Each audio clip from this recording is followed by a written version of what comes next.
Bienvenido a Relatos de Ciudades Olvidadas, donde cada piedra, cada calle y cada sombra cuenta una historia que el tiempo intentó borrar. La ciudad parece tranquila. Ese es el primer error. Pripyat no grita peligro, no emite sonidos extraños, no muestra señales evidentes de amenaza. A simple vista, es solo una ciudad abandonada, silenciosa, devorada lentamente por la naturaleza. Pero esa calma es una ilusión, porque el verdadero enemigo de Pripyat no se ve, no se oye y no se siente.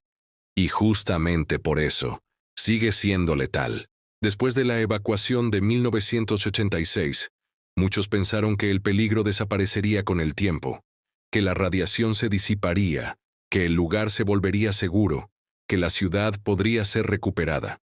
Décadas después, esa idea sigue siendo uno de los mayores malentendidos. Pripyat no es peligrosa en todas partes, ni todo el tiempo.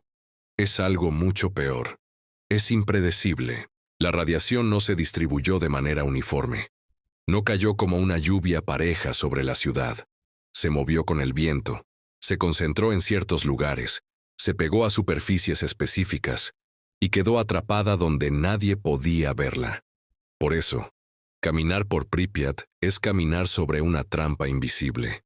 Podés estar completamente a salvo durante varios minutos y, de repente, sin saberlo, entrar en una zona capaz de dañar tu cuerpo en cuestión de instantes. Uno de los errores más comunes es imaginar la radiación como algo presente en el aire, flotando constantemente. En realidad, gran parte del peligro está en el polvo. Polvo que se depositó en 1986 y que nunca fue removido. Polvo que se acumula en rincones, sótanos, grietas, debajo de escaleras, dentro de edificios cerrados. Ese polvo es uno de los mayores enemigos de Pripyat. No se ve, pero cuando se mueve, vuelve a activarse. Cada paso, cada pisada, cada objeto tocado puede levantar partículas microscópicas que entran al cuerpo a través de la respiración. No hay ardor, no hay dolor inmediato, no hay señal de alarma. La radiación no avisa. Simplemente entra y empieza a hacer su trabajo lentamente, alterando células, dañando tejidos, dejando consecuencias que pueden tardar años en aparecer. Dentro de Pripyat existen los llamados puntos calientes, lugares específicos donde la radiación se acumuló de forma extrema. No están señalizados de manera visible. No hay luces rojas ni barreras claras. La única forma de detectarlos es con instrumentos especializados. Un contador Geiger puede pasar de niveles normales a cifras peligrosas en cuestión de segundos, solo por avanzar unos pocos pasos. Estos puntos se encuentran sobre todo en interiores.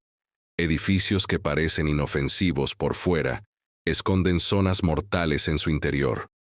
Sótanos, escaleras, habitaciones sin ventilación, espacios donde el polvo quedó atrapado durante décadas.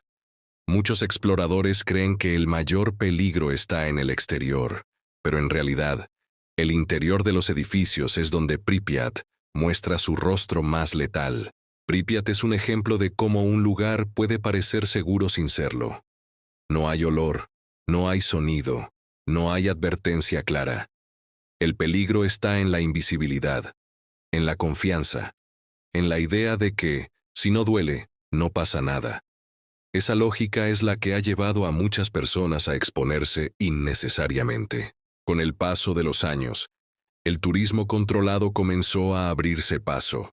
Visitas guiadas, recorridos delimitados, tiempos estrictos. Todo está calculado para minimizar riesgos, pero incluso en esos recorridos hay reglas claras que no se negocian. No tocar nada, no sentarse, no comer al aire libre, no salir del camino marcado. Cada regla existe por una razón. Cada regla fue escrita con sangre y errores pasados. Pripyat no es peligrosa como una zona de guerra. No hay disparos, no hay explosiones, no hay enemigos visibles. Es peligrosa de una forma mucho más inquietante, porque te deja avanzar, te deja mirar, te deja caminar.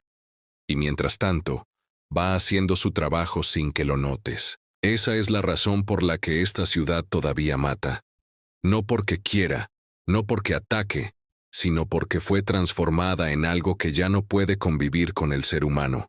Un lugar donde el tiempo no curó la herida, solo la escondió bajo capas de polvo y silencio. Entender Pripyat es entender que el mayor peligro no siempre es el que se ve, que las amenazas más duraderas son las que no hacen ruido, y que hay lugares donde el pasado no terminó, solo se volvió invisible. Pero incluso con todo esto, hay personas que deciden entrar, personas que desafían la prohibición, que cruzan límites, que creen que pueden controlar el riesgo. Y también hay personas que nunca se fueron del todo, porque Pripyat no solo está habitada por radiación, está habitada por decisiones humanas extremas, y esa es la otra cara de esta historia, la de quienes entran sabiendo el peligro, y la de quienes eligieron quedarse. Esa parte humana, perturbadora y real, es la que completa el verdadero retrato de la ciudad que todavía mata. Hay una pregunta que aparece inevitablemente después de entender el peligro invisible de Pripyat. Si este lugar es tan letal, si la radiación sigue presente, si cada paso puede ser una amenaza silenciosa, entonces, ¿por qué hay personas que siguen entrando? Y aún más inquietante, ¿por qué hubo personas que decidieron no irse nunca? Porque Pripyat no solo es una ciudad contaminada, es también un imán para la obsesión humana, para el desafío, para la negación del riesgo y para decisiones que rozan lo incomprensible. El segundo rostro de esta ciudad no es la radiación, es la conducta humana frente a ella. Tras la evacuación oficial de 1986, se asumió que la ciudad quedaría completamente vacía. Más de 40.000 personas abandonaron sus hogares en cuestión de horas, convencidas de que regresarían pronto. Nunca lo hicieron. Sin embargo, no todos aceptaron ese destino. En los meses y años posteriores, algunos habitantes regresaron en secreto. Personas mayores, principalmente, que no pudieron adaptarse a la vida fuera de su hogar. A estos individuos se los conoce como los autosecuestrados. Eran ancianos que habían vivido toda su vida en esas tierras. Para ellos, el miedo a la radiación era menor que el miedo a morir lejos de su casa. Volvieron caminando, cruzando controles, ocultándose, instalándose en casas dañadas, cultivando alimentos en suelos contaminados. Sabían el riesgo. Lo aceptaron.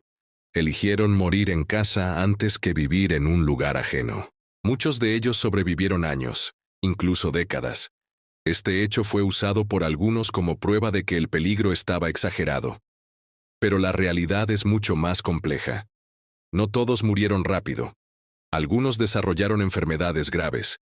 Otros simplemente envejecieron en silencio. La radiación no actúa igual en todos los cuerpos. No es una sentencia inmediata.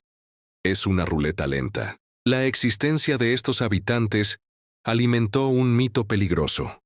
La idea de que Pripyat podía ser habitada si uno era cuidadoso.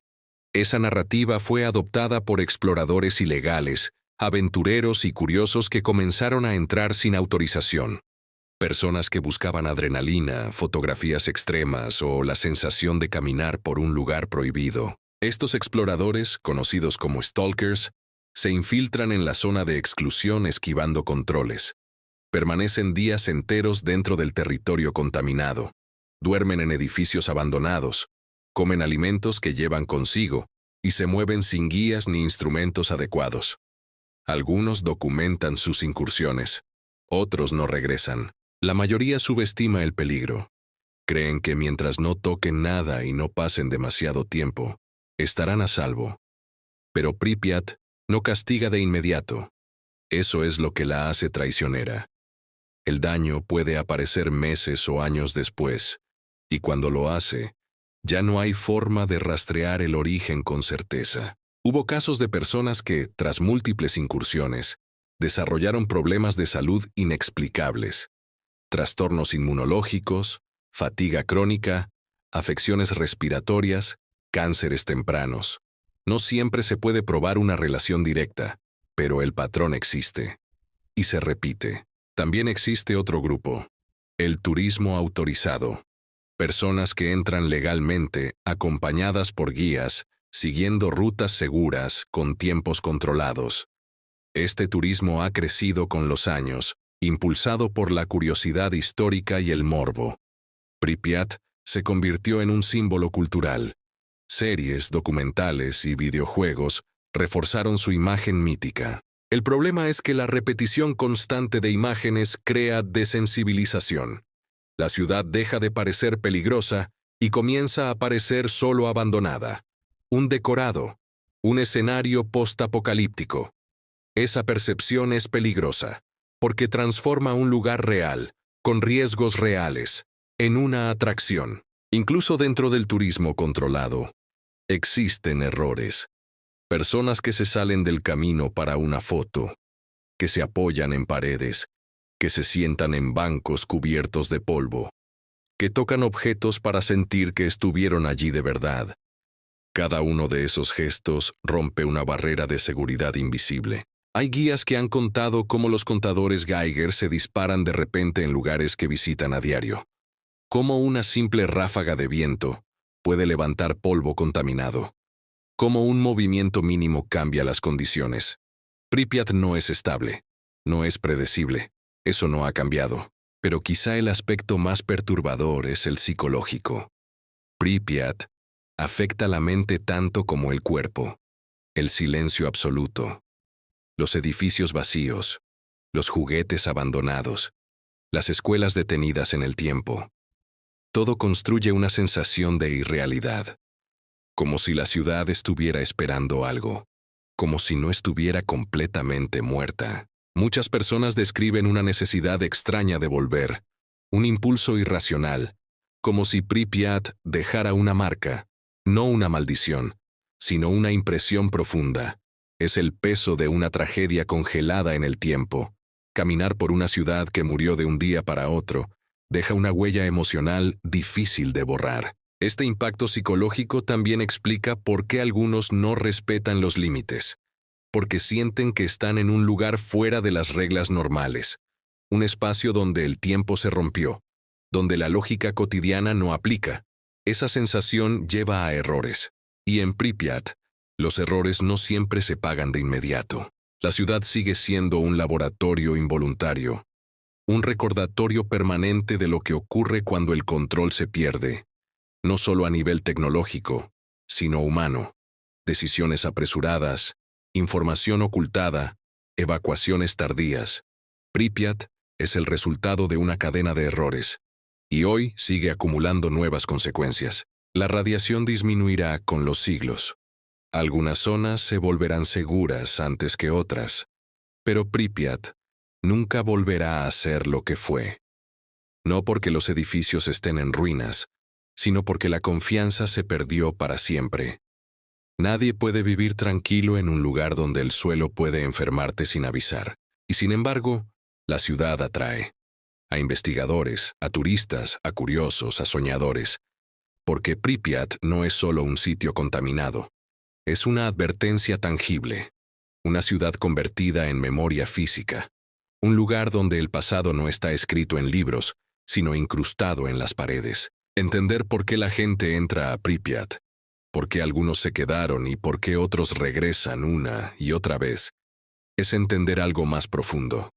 La capacidad humana de ignorar riesgos cuando la emoción, la nostalgia o la curiosidad son más fuertes que el miedo.